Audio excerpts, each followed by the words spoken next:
Aleluia. Boa noite, irmãos. Paz seja convosco.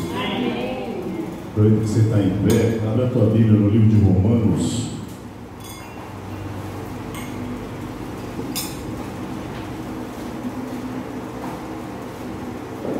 Romanos capítulo 12.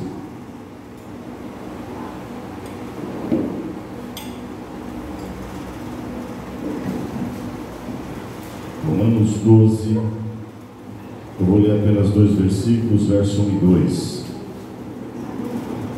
Todos acharam? Sim.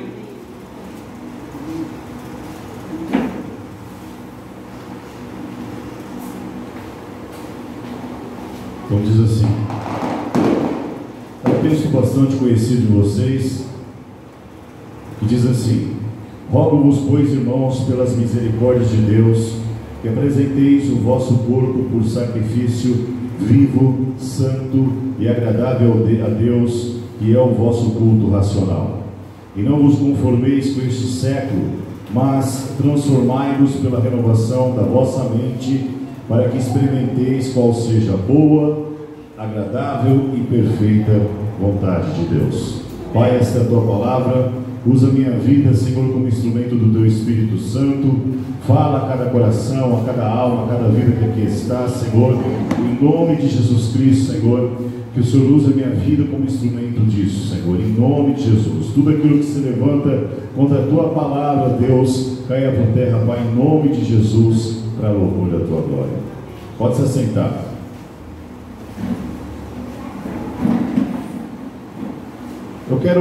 O título da mensagem nessa noite é Nova Vida, Novas Perspectivas. Amém? Chega final de ano, todo mundo fica assim, meio oriçado, né? Esperando, tendo uma expectativa de coisas novas para o ano seguinte. E a impressão que às vezes me dá é que tudo aquilo que as pessoas projetaram para o ano anterior e não conseguiram, elas vão conseguir fazer no ano posterior. E isso às vezes é um certo engano. Eu quero trazer uma frase de Albert Einstein como introdução, que ele diz o seguinte: loucura é querer resultados diferentes fazendo tudo exatamente igual. Então, o que nós precisamos entender ali é que muitas vezes nós queremos coisas diferentes e esperamos coisas diferentes em função de uma mudança de coisas externas. A gente cria uma expectativa de que as coisas vão mudar, como por exemplo, agora na virada do ano, mas como estamos nós? Chega agora na virada do ano, cria uma expectativa, mas a pergunta que eu começo fazendo é: se eu não vou mudar nada, se eu continuar fazendo as coisas do mesmo jeito, primeiro, como estamos nós? Seremos os mesmos diante do novo ano que se iniciará? O ano é novo, mas nós seremos os mesmos? Continuaremos tendo as mesmas atitudes? Você já parou para pensar nisso? Einstein está dando uma dica: olha, não adianta você querer resultados novos fazendo coisas da mesma forma que sempre fez. Então você cria uma expectativa, mas as minhas atitudes continuarão sendo a mesma? Diante de Deus, diante da vida, teremos o mesmo tipo de compromisso? Compromisso com a igreja, compromisso com Deus, compromisso com o nosso trabalho, compromisso com o nosso cônjuge. Compromisso, porque nós vivemos num tempo que as pessoas querem tudo, menos compromisso. Tudo é direito, menos deveres. E aí nós continuamos. Seja com a nossa vida, com nossos relacionamentos, nosso trabalho, nosso ministério, nossa vida espiritual e, consequentemente, com Deus. Então, não importa, e aí eu quero trazer uma verdade para você. Amém? Deus te trouxe aqui para ouvir isso. Porque talvez você está pensando assim: fulano não veio, Beltrano não veio, ciclano não veio. Não, Deus trouxe você, e você precisa ouvir isso. Entenda: se você não está contente com a sua vida, nada irá mudar se você não mudar. E se essa mudança não for gerada em Deus e através da intervenção dele em sua vida. Então, o que eu quero trazer como introdução é que você precisa mudar no ano que vem. Nós vamos virar o ano. Daqui a alguns minutos, 1 hora e pouco, um novo ano se iniciará. Mas você precisa ser diferente. É por isso que Paulo, ele roga, ele diz assim: rogo-vos, pois, irmãos, eu imploro para vocês. E ele ainda fala, pelas misericórdias de Deus. Se você tiver um pouco de curiosidade, ler um pouco antes, ele está falando sobre o futuro de Israel, ele está falando da rejeição de Israel em função das suas ações, das suas atitudes, dos seus pecados.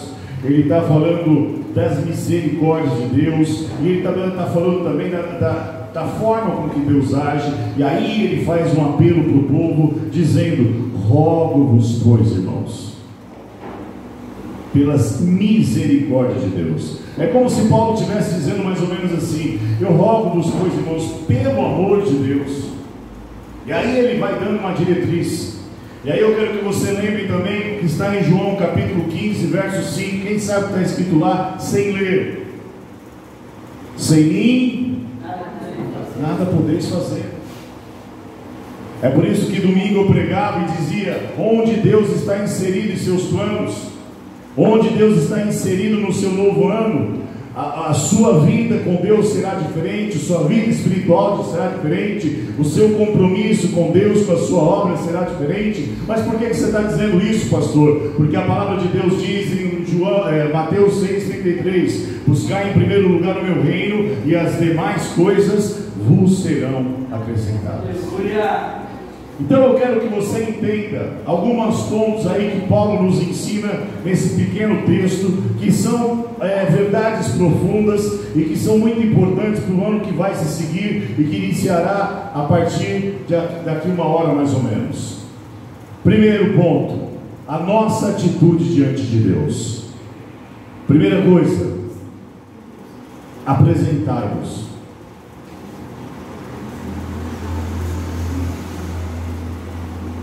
Apresentai-vos. É a primeira coisa que você tem que fazer. Paulo está dizendo assim: rogo-vos, pois, irmãos, pelas misericórdias de Deus, que apresenteis. Apresenteis. Não é Deus que fará por você, não é o Espírito Santo que moverá nada, não é o irmão, não é o pastor, não é ninguém, é você. Apresenteis. Então ele está dizendo que é uma responsabilidade nossa diante de Deus apresentar-se. Apresentar o quê? Você tem que ter atitude. Qual é a sua atitude? Qual é a sua postura? Qual é a sua postura diante de Deus? Qual é a sua postura diante da vida? Qual é a sua postura diante das coisas que Deus tem falado para o seu coração? Qual é a sua postura diante das promessas que Deus tem feito para você? E ele está dizendo: apresenteis o vosso corpo. Então não é ninguém que vai fazer por você, é responsabilidade nossa, é responsabilidade minha, é responsabilidade sua vir e apresentar para Deus. Agora entenda, você é quem deve apresentar diante de Deus. Porque veja, às vezes a gente cria uma relação com Deus na igreja, principalmente no século presente, por isso que Paulo fala sobre século, que parece que Deus é que tem que ir atrás de nós. Você pode perceber, todo mundo tem desculpa. Irmão, vamos para o culto hoje? Não, hoje não sei o que, hoje não sei o que lá, hoje não sei o que, hoje eu vou estar, hoje não sei o que. Eu garanto para você que muitas das pessoas que disseram que não viriam, ou vai estar num lugar cheio de bebida, ou vai estar sentado no sofá olhando no WhatsApp. Amém ou não amém? Amém ou não amém? Porque as pessoas se reúnem para ficar sentado no sofá e fazer nada. Come, bebe, acabou. Mas aqui você está apresentando a sua vida, o seu corpo, como um sacrifício ao Senhor. Então, é uma responsabilidade, é você que tem que fazer. Aí as pessoas dizem assim: irmão, aproveita que você vai hoje lá no culto, ora por mim. Não, você que tinha que estar lá. Nós estamos aqui, então você ora pela tua vida. Você vai interceder, se colocar diante de Deus, ou seja, apresentar. Primeiro, apresentei-se. Segunda coisa, isso dá uma ideia de que nós que temos que ir a Deus. Se você ler no Velho Testamento, quando Moisés andava com o povo no deserto, e aí as pessoas elas vinham ter algumas situações.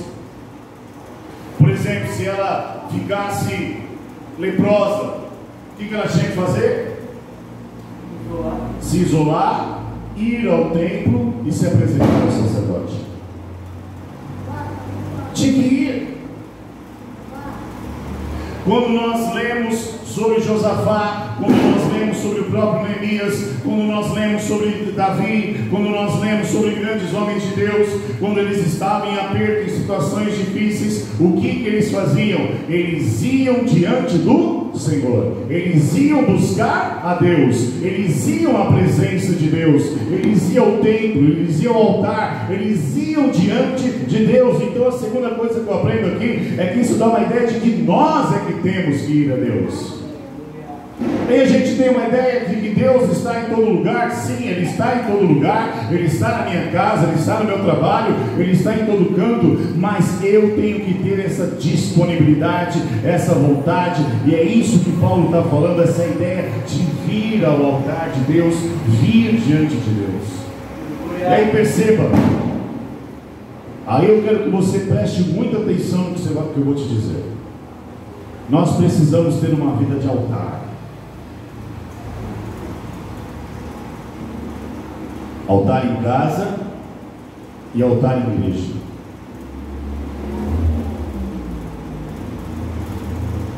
Porque às vezes você busca em casa, acha que é o suficiente, mas não é.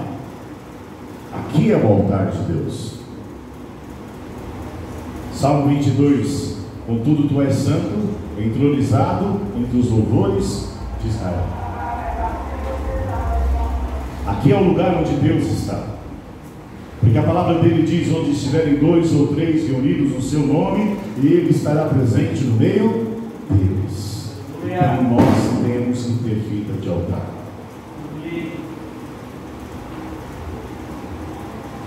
O próximo culto tem que ser a minha expectativa. A próxima reunião tem que ser o meu desejo.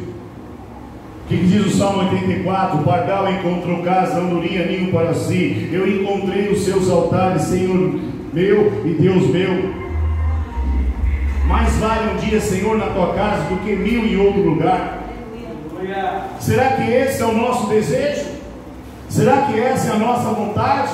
Que a gente possa dizer como o salmista Davi, que a gente possa entender que de fato o pardal encontrou casa, andorinha, ninho para si, mas nós encontramos os seus altares.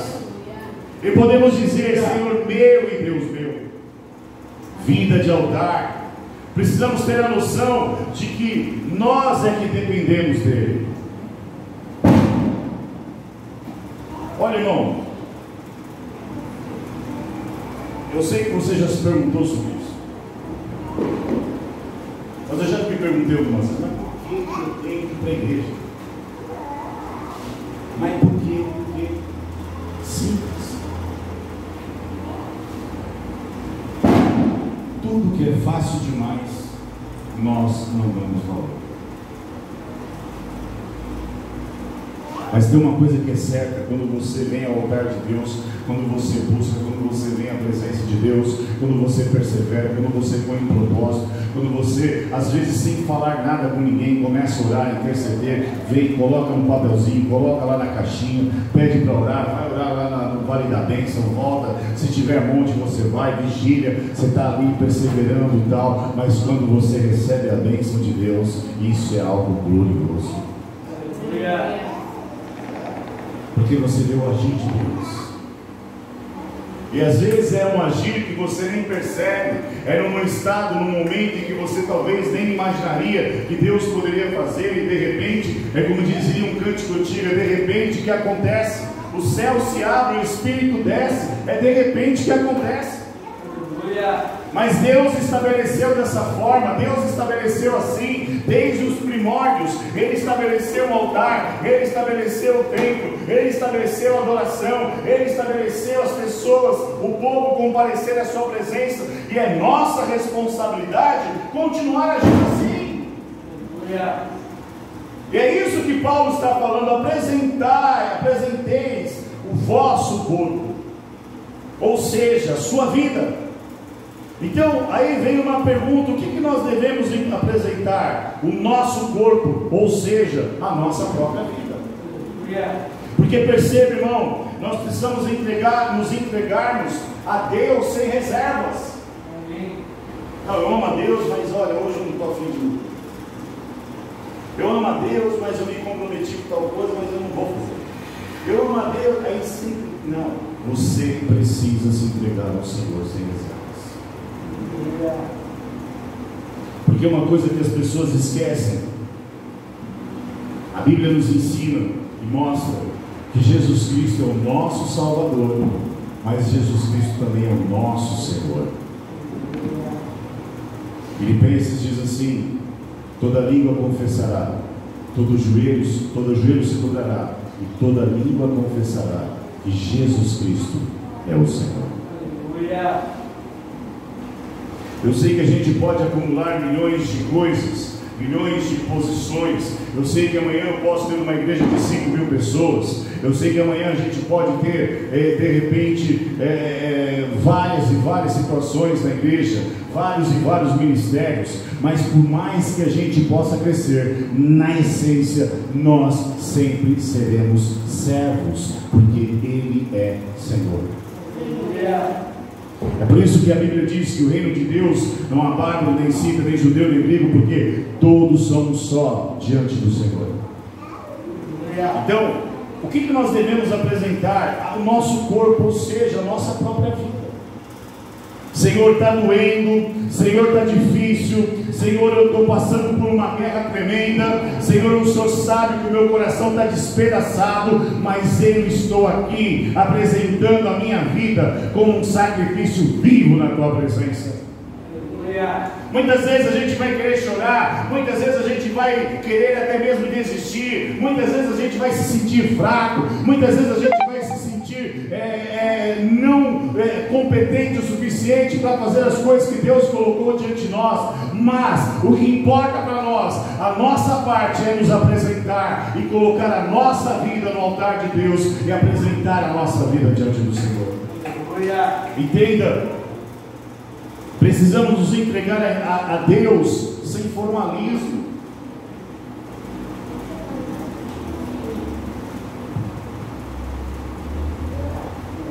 O que é isso, pastor?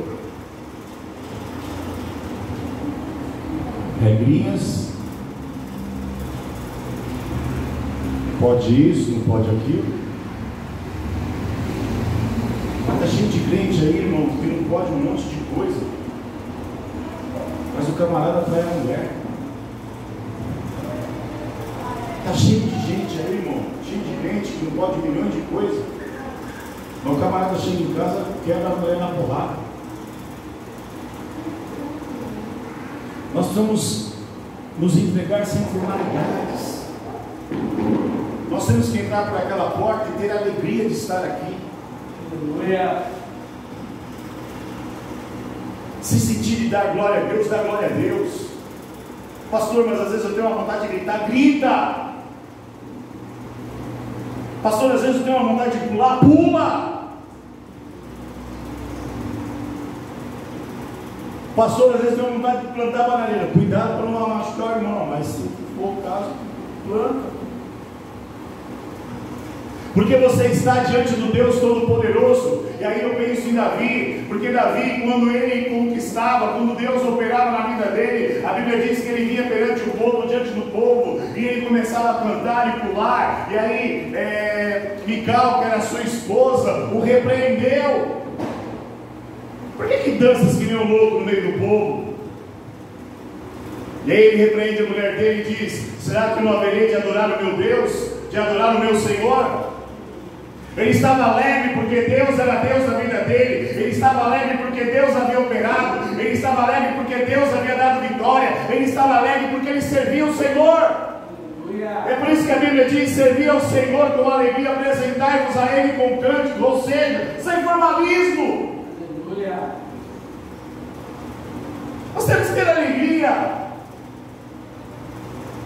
Eu profetizo, logo a gente vai ter uma banda aqui, começar a tocar um som aqui, e o povo vai ficar tudo, os mais velhos assim, o pastor está meio esquisito, hein, deixando tocar essas músicas aqui. Amados, nós temos que ter alegria.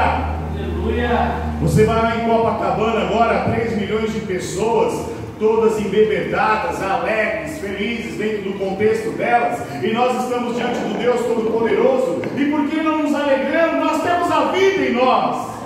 Nós temos que nos apresentar a Ele sem formalismo, porque Ele é o nosso Pai, Ele é o nosso Senhor, Ele é aquele que nos ama, que cuida de nós. A Bíblia diz lá em Isaías 40 que Ele é como um pastor que recolhe a sua ovelha no seu peito e cuida dela. Somos nós. Aleluia. Aí eu penso, irmão, você chega diante da sua mãe e fala assim, quando você vai na casa dela, você quer tomar uma água geladinha, né? Está na geladeira. Senhor, meu Deus, minha mãe,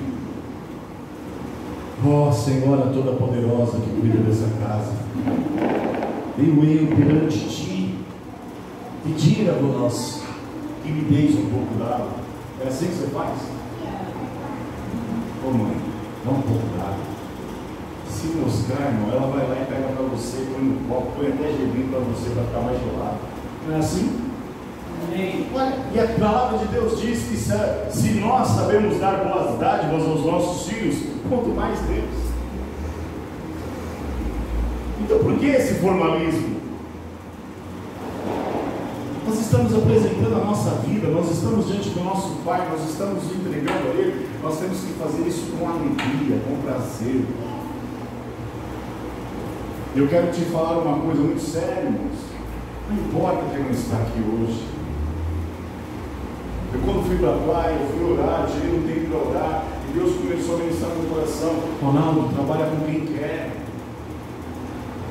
Eu vou levantar pessoas. O Evangelho é algo tão precioso, irmão. Não é algo que tem que ser empurrado, é algo que tem que ser vivido e aceito. Não quer a mim. Eu mandei um WhatsApp hoje, se fosse outros tempos eu estaria chateado. Não, eu estou aqui, você está aqui. Eu tenho que valorizar quem está, quem quer, quem está. Vocês estão aqui. Deus levantou vocês.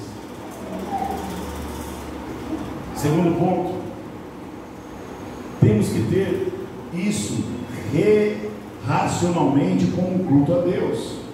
Ou seja, eu tenho que ter uma atitude diante de Deus e apresentar meu corpo, minha vida a Deus, mas eu tenho que fazer isso racionalmente como um culto a Deus, ou seja, inteligentemente.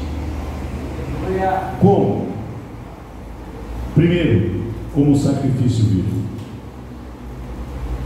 Olha o que Paulo fala aí: apresenteis o vosso corpo por quê? Por que está escrito aí? Eles estão aqui, irmão? Por sacrifício vivo. Então como é que eu cultuo? Como é que eu faço essas coisas, pastor? Primeiro, como um sacrifício vivo.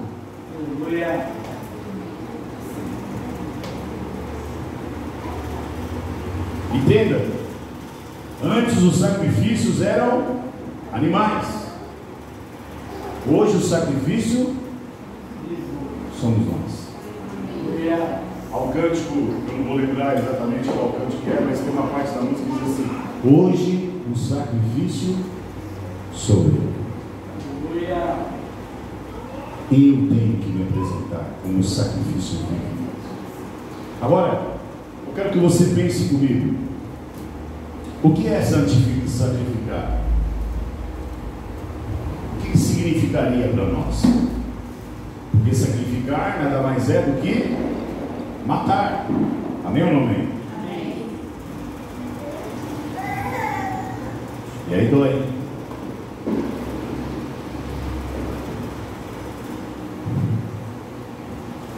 Entende, irmão? Altar, guarda isso no teu coração, para o diabo jamais roubar de você. Altar é lugar de morte. O que eu vou matar se eu estou me apresentando, pastor? O meu eu.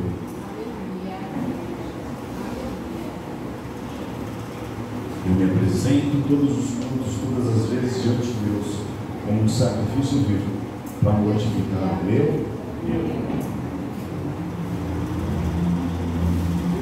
Mas o altar também é lugar de vida. Amém ou não amém? Amém. Porque no altar, se você parar para pensar no sacrifício do Velho Testamento, era colocado um animal, era colocado um ovelha, um boi, e era imolado, e descia fogo do céu, mas aquele fogo era a representação da resposta de Deus sobre aquele sacrifício. Então, se eu apresento a minha vida, o meu corpo como um sacrifício vivo diante de Deus, eu espero mortificar o meu eu, mas espero também que Deus se mova e responda sobre a minha vida. Aleluia. E aí entenda, nós temos que colocar vida na nossa vida com Deus. Sabe o que falta para essa igreja? Sabe o que falta para você? Sabe o que falta para mim? E eu, como eu falei agora há pouco, eu ficava chateado com algumas coisas, e agora eu estou fazendo diferente. Senhor, é como o Senhor quer, o Senhor é o Deus, o Senhor é o dono de tudo, o Senhor que cuida. Eu não tenho que fazer, a minha parte é orar, eu vou visitar, fazer o que tem que ser feito, mas o resto é contigo. Mas eu vou fazer o meu melhor. Eu vou pôr vida na minha vida com Deus.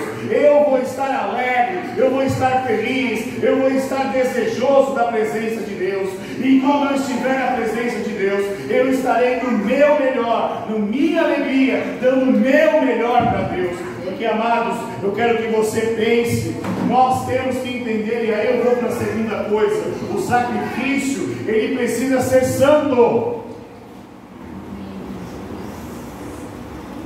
Santo. Porque veja, ou seja, sem mácula e sem defeito.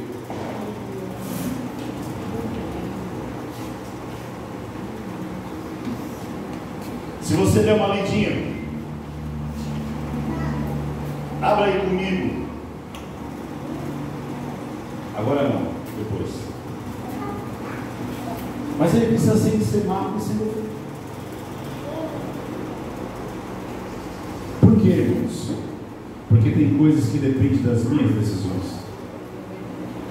Tem coisas que dependem da minha escolha. Tem coisas que dependem da minha atitude.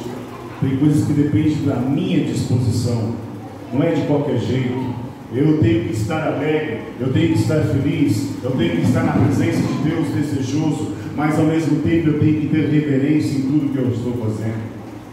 Eu não posso fazer nada pela carne, eu não posso fazer nada pela minha mente simplesmente. Eu tenho que fazer tudo movido pelo Espírito, e eu tenho que ter uma vida santa na presença de Deus.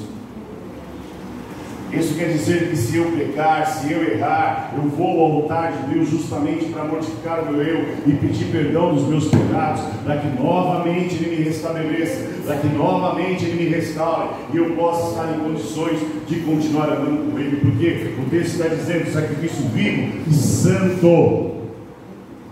Porque é você. Sede santos, porque eu sou santo. Terceira coisa: agradável a Deus e não a você.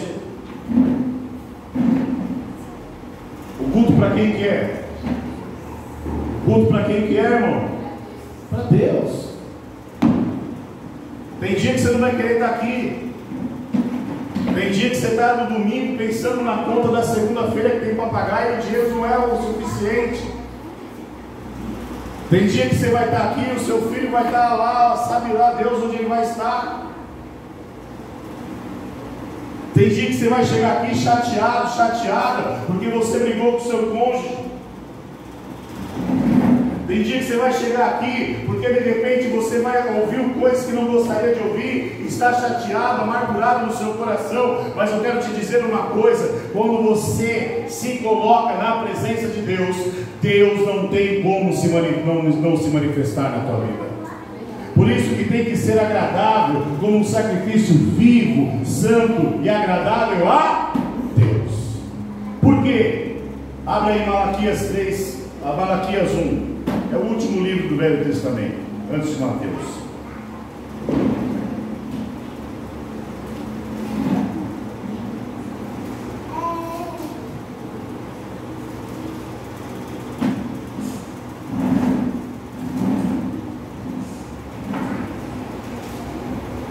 Olha o que diz o verso 7. Verso 6.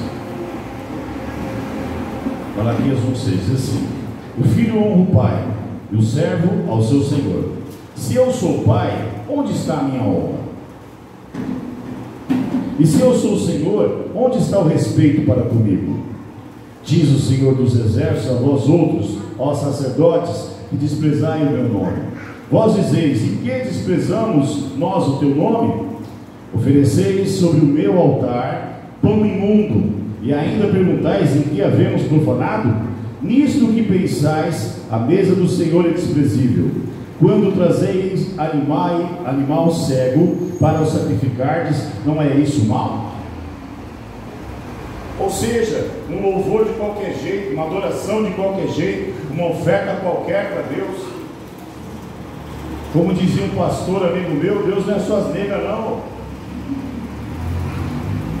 Continua aí. Nisto que pensais, a mesa do Senhor desprezível. E quando trazeis o coxo ou o enfermo, não é isso mal? Ora, apresenta-o ao teu governador. Acaso terá ele agrado em ti e te será favorável? Diz o Senhor dos exércitos. Agora, pois, suplicai o favor de Deus que nos conceda a sua graça, mas com tais ofertas nas vossas mãos, aceitará ele a vossa pessoa? Diz o Senhor dos exércitos. Então primeiro ele fala assim: faz o seguinte, pega essa sua oferta, leva para o governador e vê se ele vai te aceitar.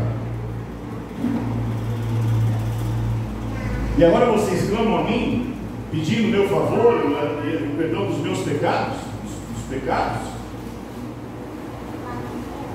Mas com tais ofertas nas mãos, aceitará ele a vossa pessoa? Ele está falando individualmente da responsabilidade individual de cada um.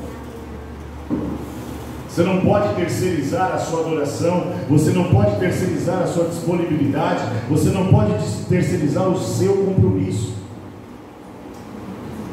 Então como é que eu quero que 2020 seja diferente se eu não mudo o foco dessas coisas? Se eu não apresento, se eu não coloco, se eu não entendo que é minha vida, se eu não coloco diante de Deus racionalmente entendendo que o que eu devo apresentar é um sacrifício vivo, é um sacrifício santo e agradável a Deus e não a mim. E aqui Deus está matando a pau. Mas para amenizar você ficar mais tranquilo, abre aí em Salmo 37, verso 4. É algo que você já deveria saber de cor, mas eu vou ler para você. Salmo 37, verso 4 diz assim: então primeiro eu tenho que procurar agradar a Deus, não a mim. Verso 4, 37, 4 diz assim: agrada-te do Senhor, e Ele dá uma troca. É tão simples como 2 mais 2 são 4. Você quer bênção de Deus? Você quer que Deus se manifeste em você? Primeiro oferte a Ele, agrada-te do Senhor, e aí sim Ele concederá os desejos do seu coração. Nós temos que em tudo agradar ao Senhor. Mas sabe qual é o nosso problema? Eu já falei isso aqui algumas vezes. Quem é você na segunda-feira de manhã? Dependendo da pessoa, não é ninguém, né? Se for minha esposa, então não é ninguém mesmo. Eu não estou falando de acordar ou não acordar, estou falando do seu caráter, da sua vida, suas atitudes, suas responsabilidades. Porque tudo isso que a gente faz aqui, irmão, vai se refletir no amanhã. O que as pessoas não entendem é que a igreja, independe do pastor, do irmão, da irmã, mas só que quando eu entendo que a minha vida está diante do altar de Deus, isso se reflete na segunda-feira, isso se reflete na terça, eu volto na quarta, me encho novamente, se reflete na quinta, se reflete na sexta, no sábado, no domingo me reestabeleço, e assim vai, Deus vai se movendo, Deus vai trabalhando, e isso que nós estamos fazendo aqui hoje, eu creio e profetizo que vai ser significativo em todo o nosso ano que vem.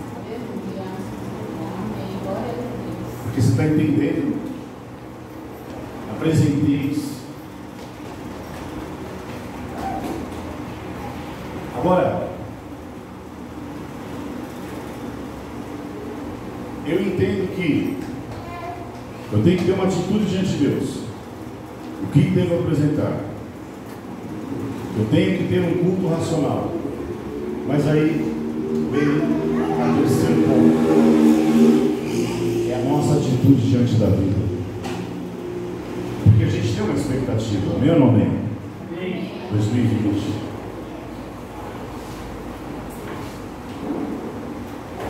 É como dizia o Tiririca, né? Na época da Lava Jato, estava aquele negócio, prende no prende Lula. Aí ele fez um videozinho e falou assim: ó, gente, quero dar um recado importante que um amigo meu da Polícia Federal passou, que amanhã é dia 12. Depois é dia 13, 14 e 15. E antes foi dia 9, 10 e 11. Beleza? Um dia após o outro. O que vai mudar? De fato, a nossa vida é a nossa vida que tem que mudar. Então eu tenho que ter uma atitude diante da vida. Se eu quero uma vida diferente, uma vida melhor, quero um 2020 de conquista, eu preciso ter uma atitude diferente diante da vida. Como que é isso, pastor? Primeiro, não vos conformeis com essa geração, ouse ser diferente. Porque olha o que o texto diz, que é o vosso culto racional: e não vos conformeis com este século, mas transformai-vos pela renovação da vossa. Então o que Paulo está falando? Não se conforme com esse período de tempo. Não ache normal. Não ache que não tem nada a ver. Não ceda às pressões do mundo. Não abra mão de princípios. Não abra mão, às vezes, dos princípios que você recebeu em casa, dos ensinos dos seus pais. Não abra mão do ensino da palavra de Deus. Não abra mão das coisas de Deus. Mesmo que as pressões do mundo tente te fazer ser igual a todos, não. Ouse ser diferente. Você tem que ser a diferença nesse mundo. Você tem que ser a diferença na sua família. Você tem que ser a diferença na sua rua. Você tem que ser a diferença na sua cidade. Você tem que ser a diferença no seu trabalho. Não vos conformeis com este século. Não vos conformeis com essa geração. Então, a primeira ideia que eu tenho que ter é que eu não devo me moldar ao mundo. Você não tem que se moldar ao mundo. Quer dar um exemplo? Uma coisa muito simples.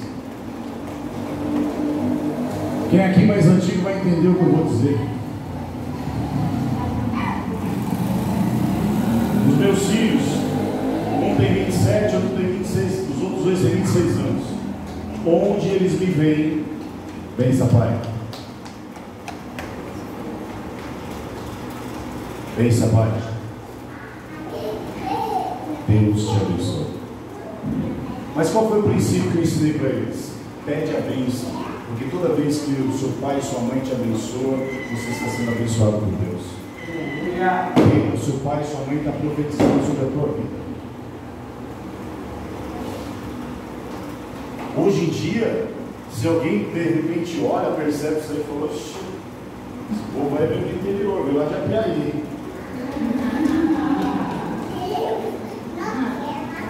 Tchau, irmão. Mas o pessoal acha uma coisa assim do outro mundo, mas um barbado. Princípio. Nós não temos que nos moldar com o mundo. Hoje a gente vive numa sociedade. Desculpa o que eu vou dizer, irmão. Eu nem sei se eu deveria falar isso. Fala ou não fala? Fala. A gente vive numa sociedade, irmão. Eu estou falando de um crente que se moscar, um camarada arruma um quartinho dele pro filho ou a filha ficar com a namorada ou namorado.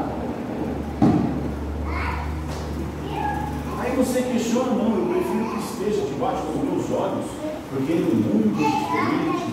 De repente pode.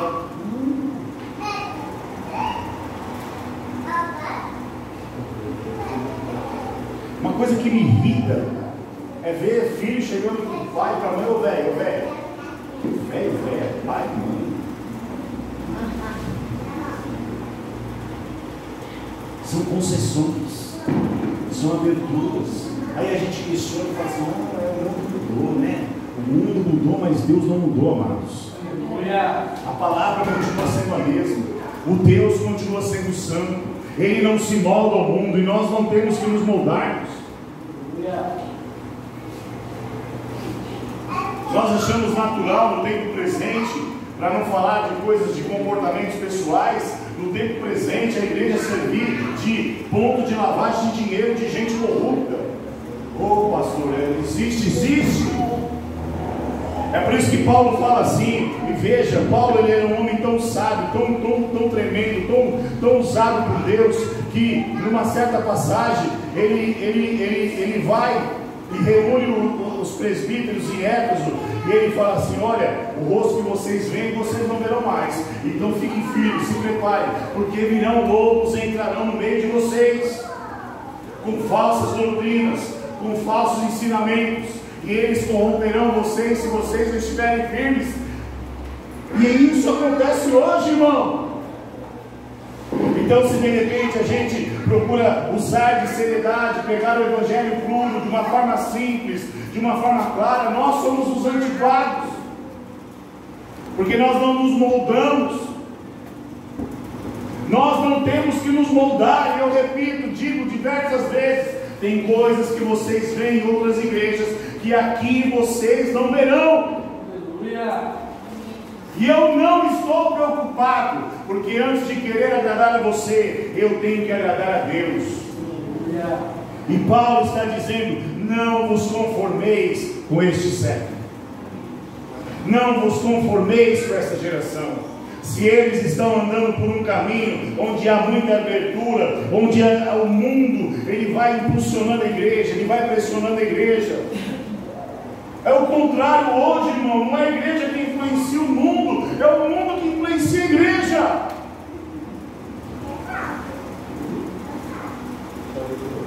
Não, pastor, mas você tem que entender que a gente tem que ter uma estratégia para alcançar principalmente os jovens. Amados, a estratégia chama-se Jesus Cristo de Nazaré. A estratégia é a pregação da palavra de Deus. E aí é como Paul Washer fala: se Cristo não é suficiente para manter os teus jovens na igreja, então nada irá mantê-los. Você tem que estar aqui por causa de Jesus. O jovem que entrar por aquela porta tem que estar aqui e permanecer por causa de Jesus. As crianças que crescerem, forem ficando adolescentes, jovens e adultos têm que estar aqui por causa de Jesus. E muitas vezes vai ser chamado de quadrado, muitas vezes vai ser chamado de antiquado, muitas vezes a família não vai entender, muitas vezes as pessoas vão questionar, mas de novo igreja, vive enfiado na igreja, eu estou na casa do meu Pai, eu estou na presença do meu Deus, e é isso que me conforta, é isso que me reanima, é Ele que me dá vida. Aleluia. E é isso que Ele quer. Amém. Não, mas sabe, não precisa nada. Não precisa. E aí entenda, nós não podemos nos conformar a não viver o que a Bíblia diz. O que a Bíblia diz de você? Você já parou para pensar nisso?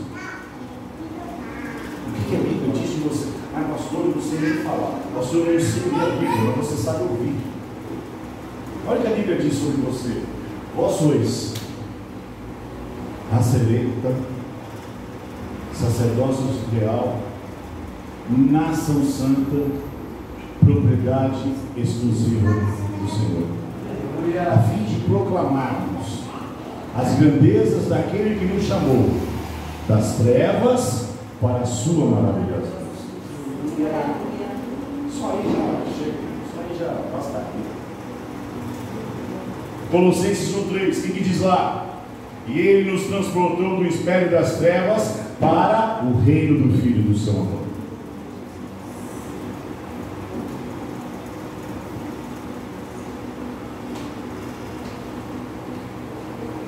Se você lê o Sermão do Monte todinho, a ênfase de Jesus é: vós sois, vocês são.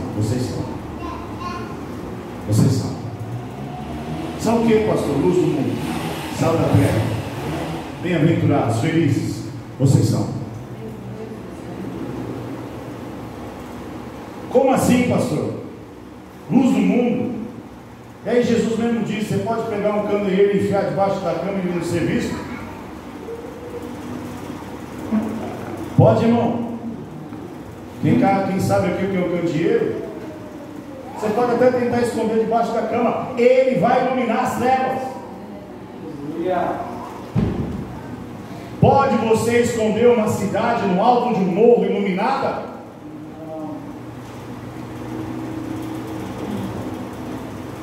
Sal da terra.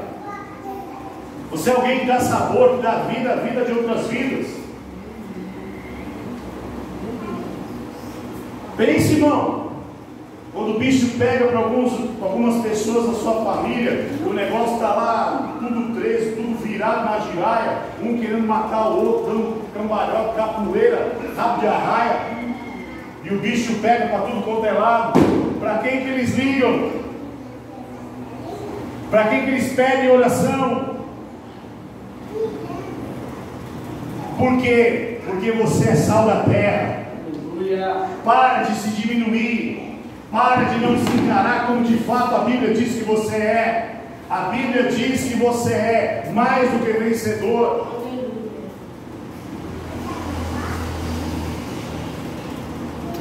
Primeiro Coríntios 15:57. Nós somos mais do que vencedores em Cristo Jesus que nos amou. Ah, pastor, mas de vez em quando eu pego, eu erro. Eu vou te dizer o que a palavra de Deus diz para você. Romanos 8:1. Romanos 8:1 diz assim: nenhuma condenação há para aqueles que estão em Cristo Jesus, nosso Senhor.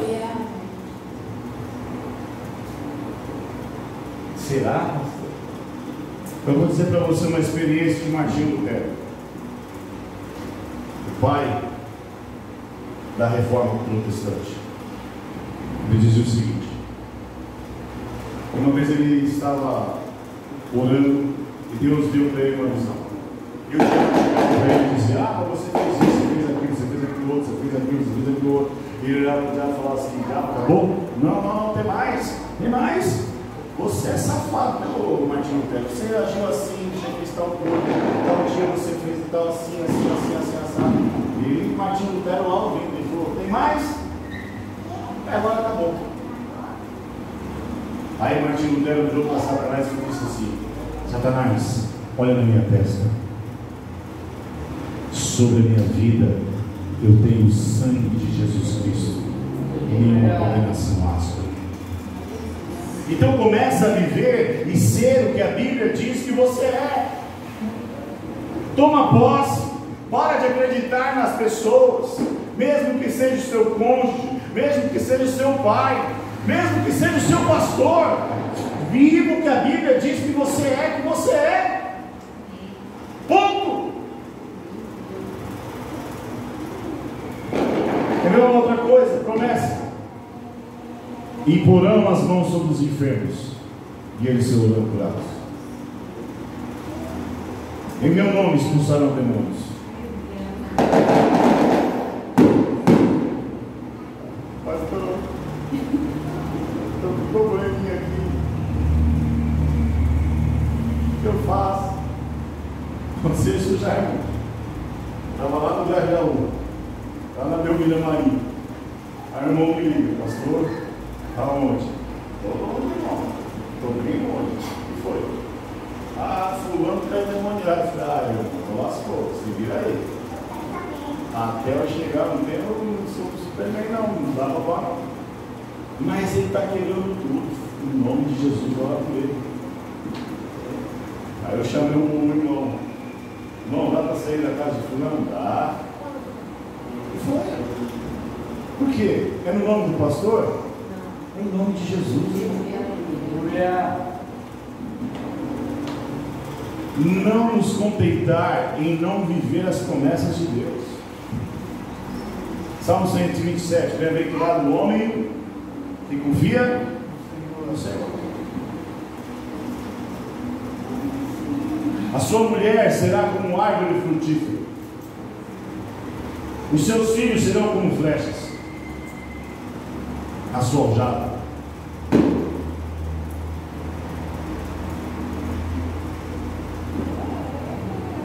Salmo 126: aquele que sai andando chorando, voltará como? Chorando de novo? Não. Voltará com júbilo, com sorriso nos lábios, de volta para os seus filhos. Aí que o diabo vem, aí Deus usa um filho do Satanás para te enxuriçar a tua mente, tua cabeça. E geralmente a gente se sei, você está meio assim, você não sei o que, você não sei o que lá. Aí você recebe, processo no coração, aí você começa: eu não sei, acho que eu sou isso mesmo. Meu Deus do céu.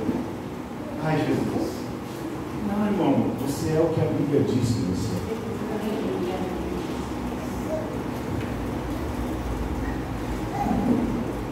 Pisará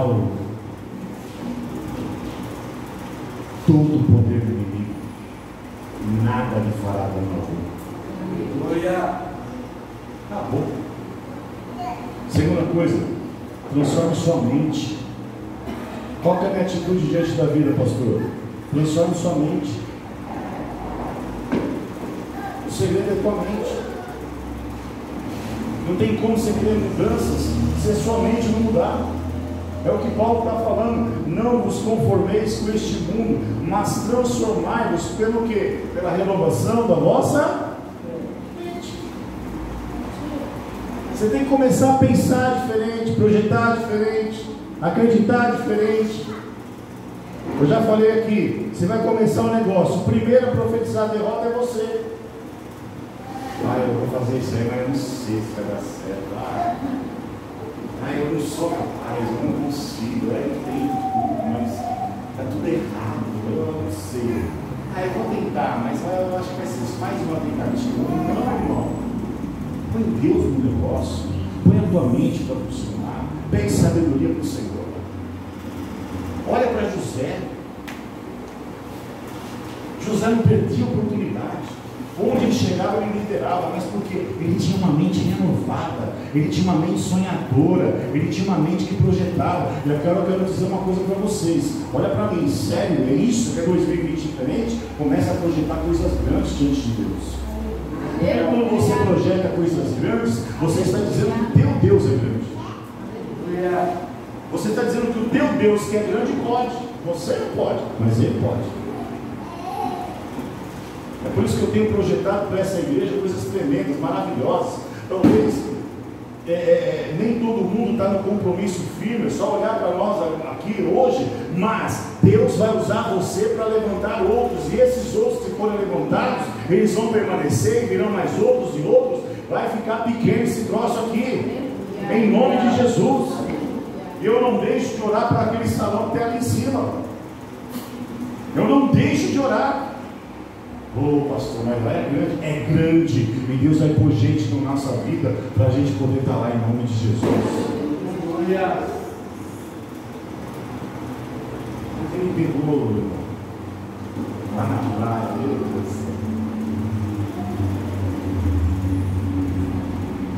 Deus pegou ele assim pela colarinha, só na cara,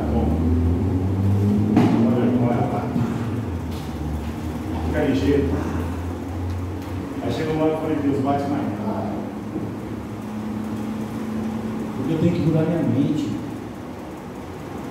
Você precisa mudar a sua mente, é o que Paulo está falando. Veja, o exterior só vai mudar quando mudarmos o nosso interior. A gente quer que as coisas mudem à nossa volta, mas como é que vai mudar se eu não mudo a mim mesmo?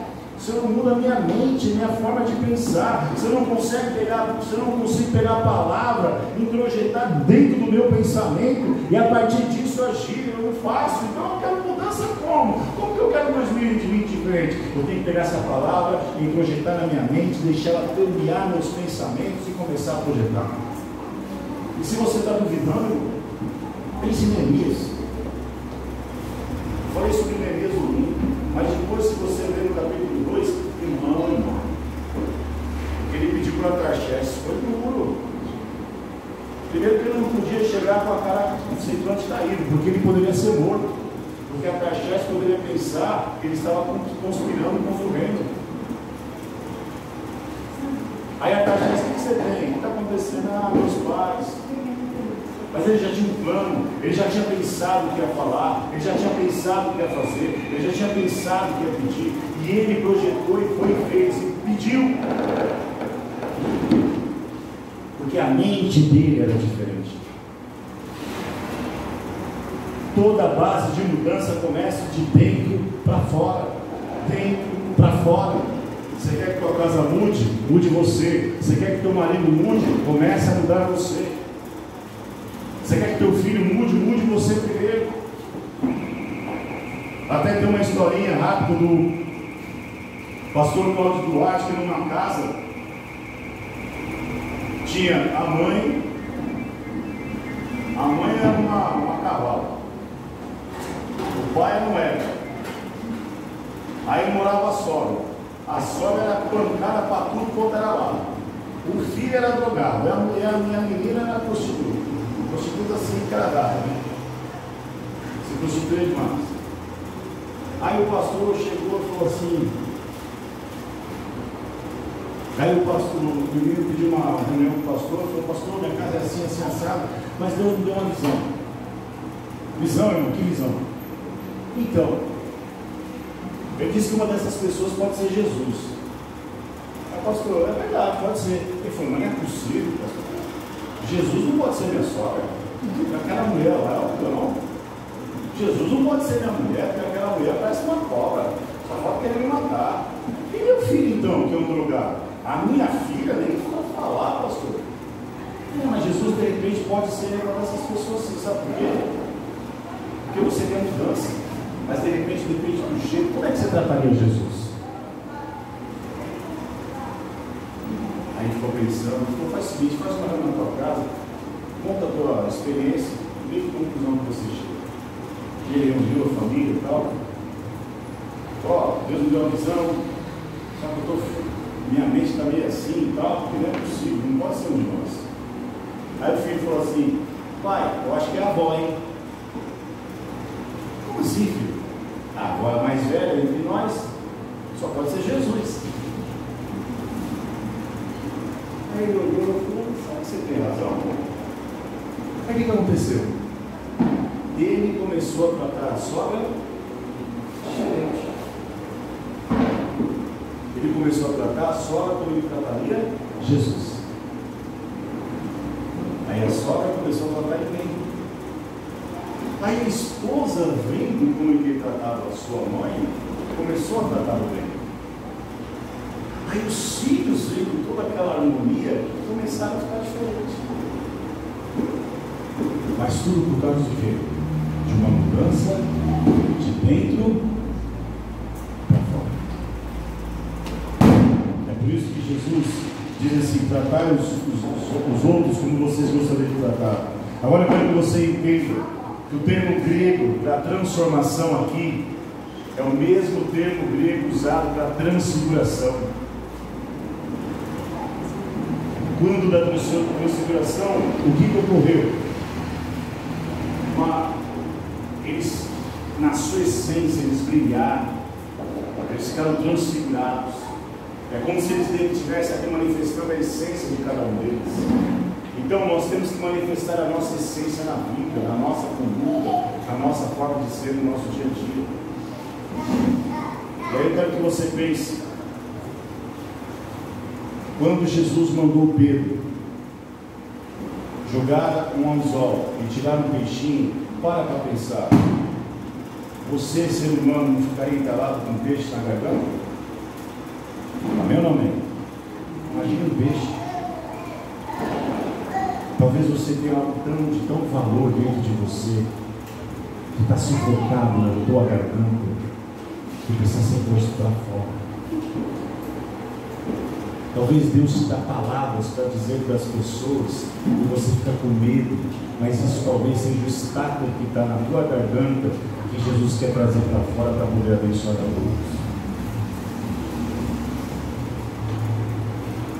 Isso só é possível com palavra no poder do Espírito Santo. Para a gente encerrar, para nós orarmos. Para que tudo isso, pastor? Simples, para que possamos experimentar, Paulo diz, boa, perfeita e agradável vontade de Deus. Porque se eu fizer todo esse processo, não tem como Deus não se manifestar em mim. Vocês estão entendendo? Não tem como Deus não agir em mim. Então eu consigo, eu apresento o meu corpo como sacrifício vivo, santo e agradável ao Senhor, que é o meu culto racional. Eu não me conformo com esse mundo, me transformo pela renovação da minha mente. E aí eu passo a experimentar a boa, perfeita e agradável vontade de Deus. Boa, porque é melhor para nós. O que é melhor para você? O que você quer ou o que Deus quer? Deus sempre terá o melhor para nós. Agradável, porque assim, só assim teremos uma vida plena. Deus às vezes olha para cada um de nós e fala assim: meu Deus, eu vejo tanto potencial nesse menino, nessa menina. Eu vejo tanto potencial nesse meu filho, nessa minha filha.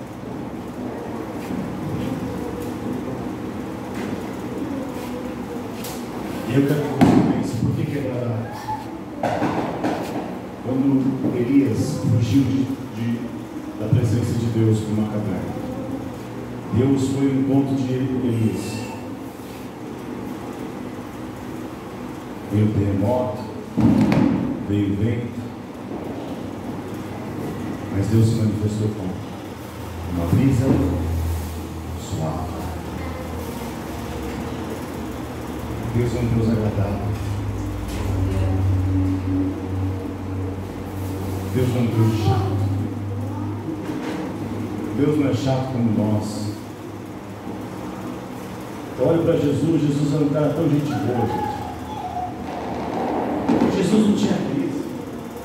Vai não pede demais.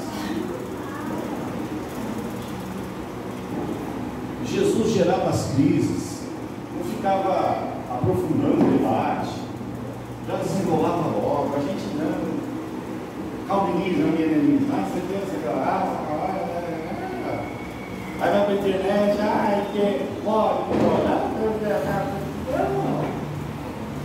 agradável, Deus abençoado, que vem, que fala, simples.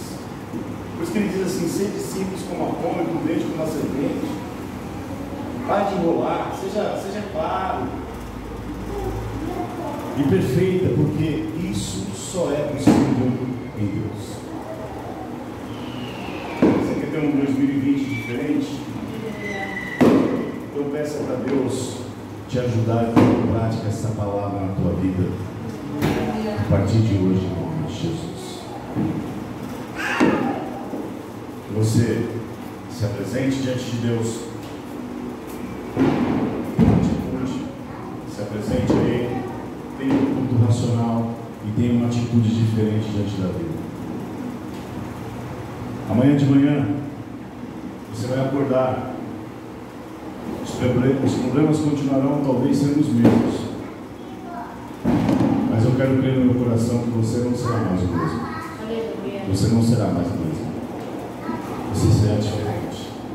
E as coisas automaticamente à sua volta começarão a se transformar.